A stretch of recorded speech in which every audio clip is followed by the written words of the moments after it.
Hi friends, ఎలా ఉన్నారు?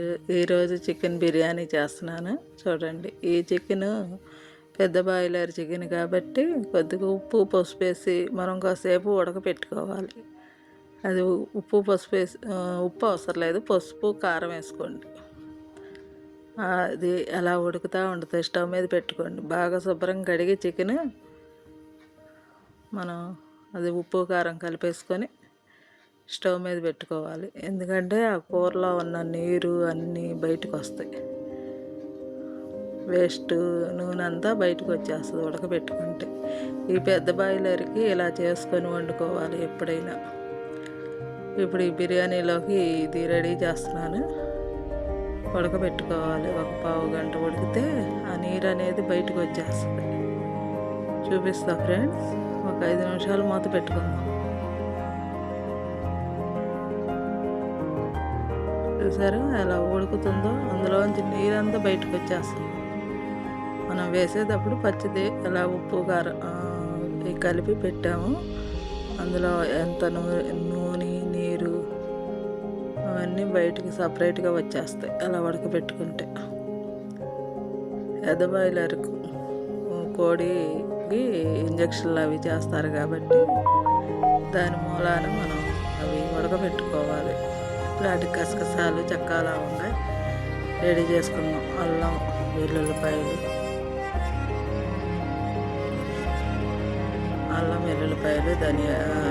ధనియాలు కాదు, నువ్వులు వేసుకోండి. ఒక స్పూన్ 2 స్పూన్ల నువ్వులు అంటే నువ్వులు వేసుకోండి. అది ఆ పక్కన ఉడుకుతూ ఉంటుంది. మనం మసాలాలు రెడీ చేసుకుందాం. అల్లం కూడా వేసేసి మిక్సీ పట్టుకొని పక్కన పెట్టుకోండి.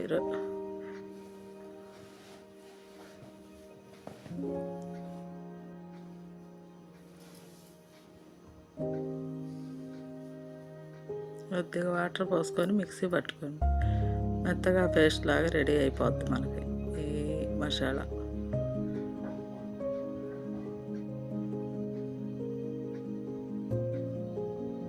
చూసారా ఎలా రెడీ అయిపోయిందో? ఇప్పుడు అది తీసి పక్కన పెట్టుకొని మనం ఈ బిర్యానీలోకి ఉల్లిపాయలు పచ్చిమిరకాయలు కోసుకుందాం. మెత్తగా ఉడికిపోయి మెత్తగా అది బాగా గ్రైండర్ అయింది. ఇప్పుడు మనం వాటికి కావాల్సిన పదార్థాలు బిర్యానీకి అది బాగా ఉడికిపోయింది. చూసారా ఫ్రెండ్స్? ఇప్పుడు దాన్ని తీసి కింద పెట్టేసుకొని పక్కన పెట్టుకుందాం. బౌల్ పెట్టుకుందాం.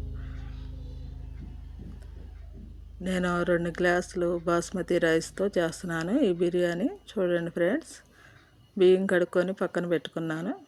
4-5 సార్లు కడుక్కోండి, ఎందుకంటే అందులో గీకులు ఉంటుంది బియ్యంలో. 4-5 సార్లు కడుక్కొని ఒక పావుగంట ముందు నానబెట్టుకోండి.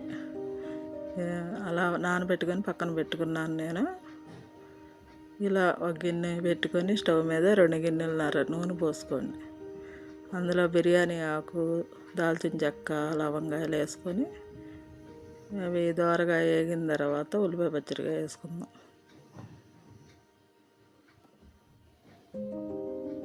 కొద్ది మిరియాలు ఉంటే మిరియాలు వేసుకోండి.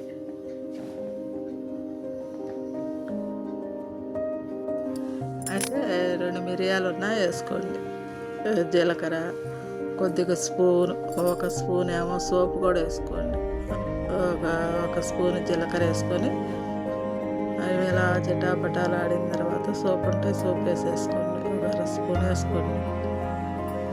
ఇందులో బిర్యానీలు అలా వేసుకుంటే ఈ దినుసులకి మనకి బిర్యానీ బాగా రుచిగా వస్తుంది. చూడండి ఫ్రెండ్స్, ఇప్పుడు అవి దోరగా వేగితే చాలు. ఒక ఉల్లిపాయ, 4 పచ్చిమిరకాయలు, 5 పచ్చిమిరకాయలు తీసుకొని కోసుకొని వేసుకోండి. పచ్చిమిరకాయలు ఎక్కువ ఉంటే అవి ఘాట్లు పెట్టి 2గా చీల్చి వేసేసుకోండి. ఇంకంతే. అందులో వేసేసుకొని అవి బాగా వేగాలి.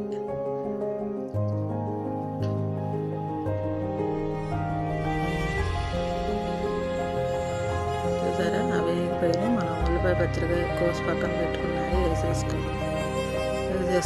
అలా ఇప్పుడు కొద్దిగా పసుపు ఉప్పు వేసుకుంటే అవి తొందరగా మగ్గుతాయి.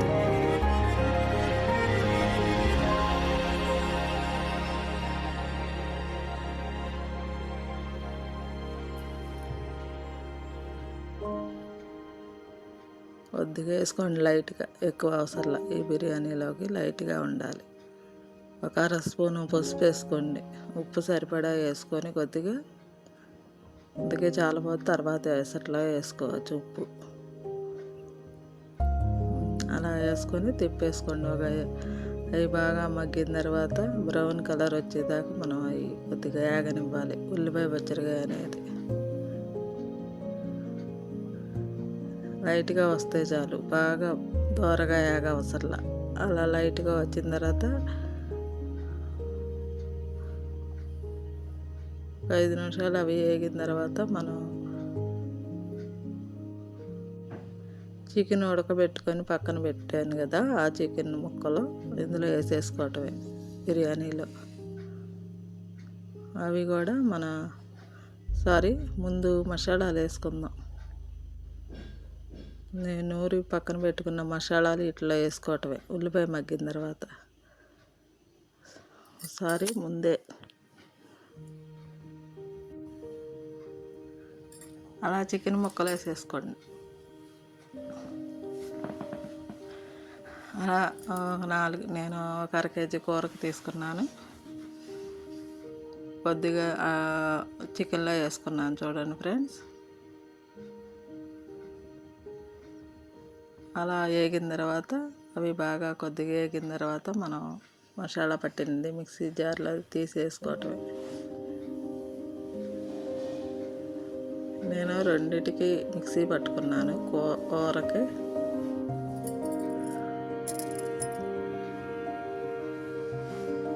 కూరకి మన బిర్యానీకి మిక్సీ పట్టాను. అది కొద్దిగా ఇందులో వేసేసుకోవటమే. అవి వేగుతూ ఉంటే మనం మసాలాలు వేసుకుందాం. అల్లం వెల్లుల్లిపాయలు, గసగసాలు, చెక్క, లవంగాలు మీరు ఒక 2 స్పూన్లు వేసుకోండి. అల్లం వెల్లుల్లిపాయలు, గసగసాలు అన్నీ కలిపి ఇదే మీరు నేను సుమారుగా చూసేసుకున్నాను. మీరు 2 స్పూన్లు 3 స్పూన్లు వేసుకోండి. మీకు ఘాటు కావాలనుకుంటే 2 స్పూన్లు 3గా వేసుకోండి, లేదంటే 2 వేసుకోండి. నేను సుమారు సగం వేసేసుకున్నాను. కొద్దిగా చికెన్లో ఉంచుకున్నాను. అలా అవి బాగా పచ్చివాసన పోయేదాకా మనం అలా తిప్పుతూనే ఉండాలి, అడుగంటకుండా.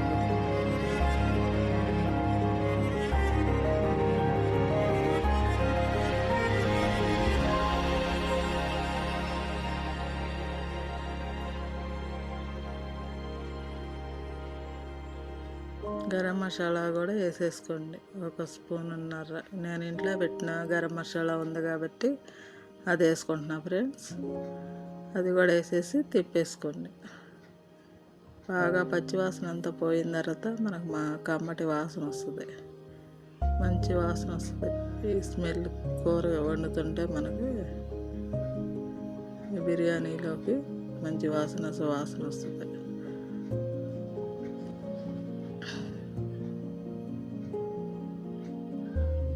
చూసారా, అలా ఏగనివ్వాలి. బాగా నూనె అనేది మనకు బయటకు వచ్చేస్తూ ఉంటుంది. అప్పుడు అది బాగా వేగినట్టు. పచ్చివాసన పోయిన తర్వాత మనం కడిగి పెట్టుకున్న నానబెట్టుకున్న రైస్ వేసేసుకోవటమే. నీళ్ళు లేకోకుండా అవి వేసుకోవాలి.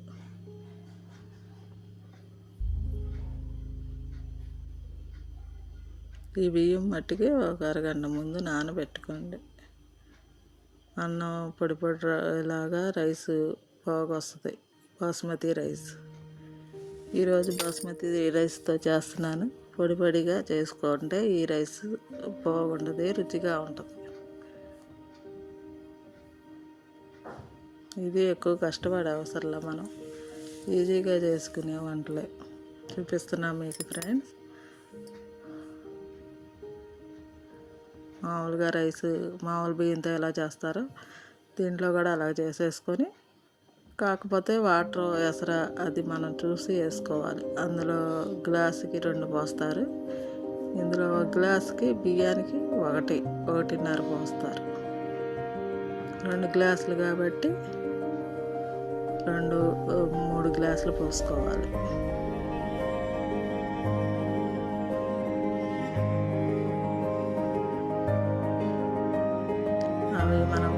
నానబెట్టిన నీళ్ళు ఉన్నాయి కదా, ఆ నీళ్ళు పోసేసుకోండి. అవి మంచి వాటరే కాబట్టి ఆ వాటర్ పోసేసుకొని ఎంత బాగా తిప్పేసుకొని వాటర్లో మనకి ఇది ఉడకాలంటే ఒక 10 నిమిషాలు పట్టిద్ది. బాగా ఉడికిన తర్వాత చూపిస్తా ఫ్రెండ్స్. కొత్తిమీర ఉంటే కడిగి అది కూడా వేసేసుకోండి. మనం తెంచిపోయే ముందు వేసుకోవచ్చు. ఉప్పు అవి సరిపోయింది లేదు చూసుకోండి. మసాలాలు, ఉప్పు, కారం ముక్కలకు ఉంది కాబట్టి అన్నీ సరిపోయేటట్టు పెట్టాను. ఉప్పు కారం చాలపోతే ఉప్పు వేసుకోవచ్చు.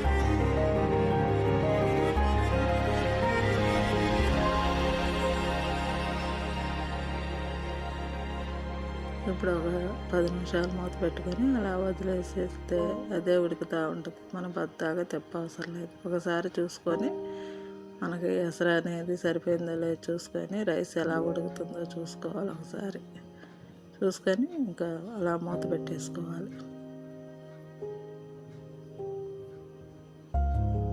ఫ్రెండ్స్ ఇప్పుడు అలా వచ్చేసింది, రైస్ రెడీ అవుతుంది. ఇప్పుడు కొత్తిమీర వేసేసుకోండి. అలా రెడీ అయ్యేటప్పుడు కొత్తిమీర వేసేసుకొని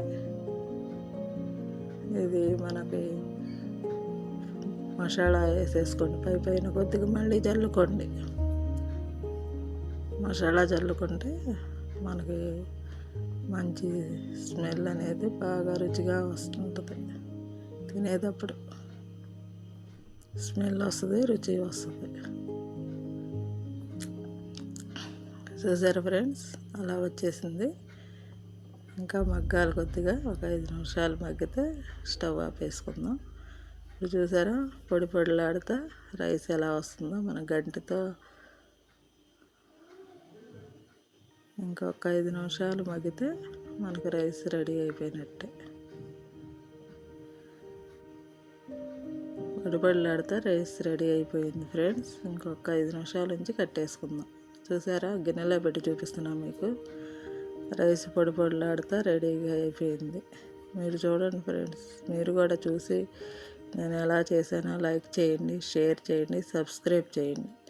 మీ ఫ్రెండ్స్ ద్వారా వీడియో చూపించి, వీడియోలు వాళ్ళ ద్వారా వాళ్ళ ఫ్రెండ్స్కి చూపించి లైక్ చేయమని చెప్పండి. ఈ ఛానల్ పూర్తిగా చూసి మీరు నాకు లైక్ చేసి కామెంట్ రూపంలో తెలియజేయండి ఫ్రెండ్స్. ఓకే, ఉంటా ఫ్రెండ్స్. చూస్తున్నారు కదా, ఈ గిన్నెలో పెట్టి చూపిస్తున్నాను. ఈ కర్రీ ఎలా ఉంటుందంటే ఈ బిర్యానీలో సూపర్గా ఉంటుంది. ఈ ఛానల్లోనే పెట్టాను. నెక్స్ట్ వీడియోలో చూడండి.